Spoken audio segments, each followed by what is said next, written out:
Le premier élément qui pour nous était essentiel lorsqu'on s'est lancé dans l'élaboration du PLUI, c'est de se dire surtout, il ne faut pas faire un PLUI qui soit fait au Forum, qui est le siège de la métropole.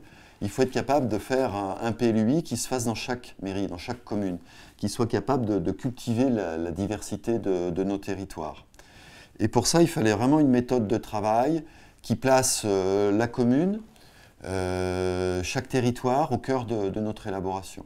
Et pour ça, eh bien, il faut se déplacer, il faut aller voir chaque maire, il faut beaucoup écouter, il faut aussi beaucoup expliquer parce qu'on part de 1000 règles d'urbanisme différentes. On avait à peu près 1000 règlements différents en fonction de chaque zone. Et c'est vraiment cette alchimie qu'il faut arriver à réussir. Le PLUI, c'est la rencontre des échelles.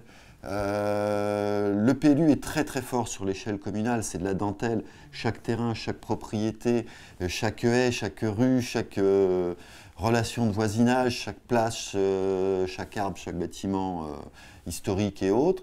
Et puis le PLUI, c'est gagner la dimension stratégique à l'échelle du territoire, parce que toutes ces questions trouvent beaucoup de réponses à une échelle métropolitaine, sur les déplacements, sur l'agriculture, sur la préservation de la biodiversité, sur tous ces terrains-là, sur l'habitat, voilà, toutes ces questions-là, elles ne peuvent trouver une réponse que si elles savent bien associer les différentes échelles.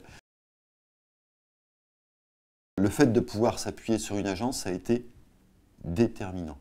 L'agence d'urbanisme, pour plusieurs raisons. La première, c'est qu'il y a un capital de connaissance du territoire colossal.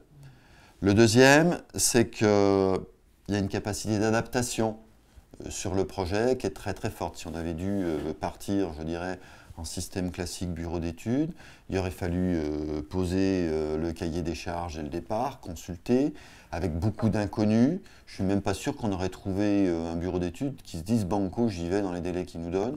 Je pense personnellement que ça aurait été impossible. Et c'est là qu'on rencontre toute la richesse de l'agence, sa connaissance très fine, sa capacité d'engagement, franchement, moi je tire mon chapeau, c'est remarquable. Et cette capacité d'adaptation, parce que pour un premier PLUI, on découvre au fur et à mesure de l'avancement du projet tout un tas de problèmes qu'il faut être capable de régler, de questions auxquelles il faut être capable d'apporter des réponses et qui n'étaient pas forcément possibles d'anticiper au départ. Donc vraiment, partenariat qui a été pour nous absolument déterminant.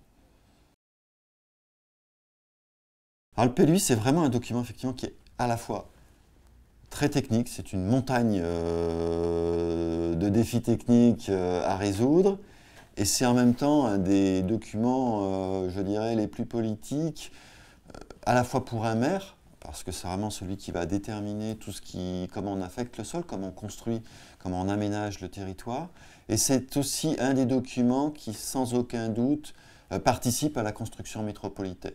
Donc il y a vraiment les deux défis à construire. Et les contacts entre le technique et le politique, ils se font à plusieurs échelles.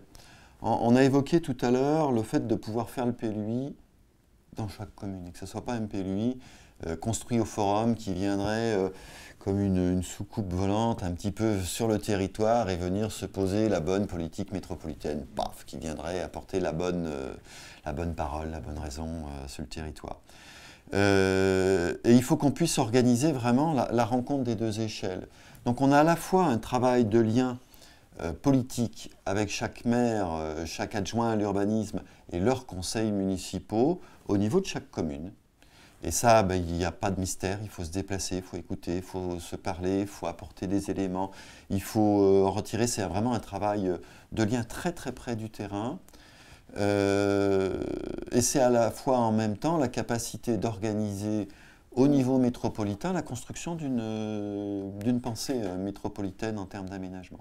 Alors ça s'est beaucoup fait lorsqu'on a élaboré le PADD, le projet d'aménagement et de développement durable, où on a proposé de mettre en place des séminaires, qui étaient des séminaires où on a proposé aux élus d'avoir sur une journée une réflexion collective autour de thèmes, des grands thèmes du PADD, du PLUI.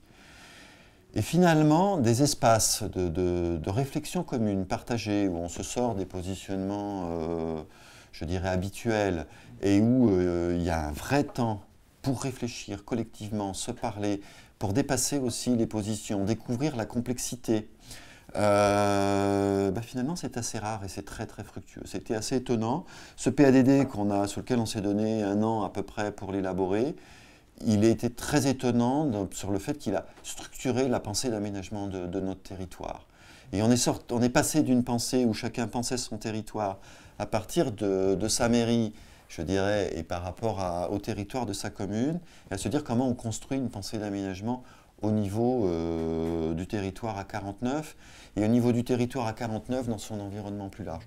Donc on revient sur cette question de la bonne rencontre des échelles. C'est d'ailleurs assez étonnant parce que finalement la contraction du temps qu'on a eu 3 ans pour faire un PLUI, ça a été finalement un atout sur la capacité à se dire pas de poussière sous le tapis.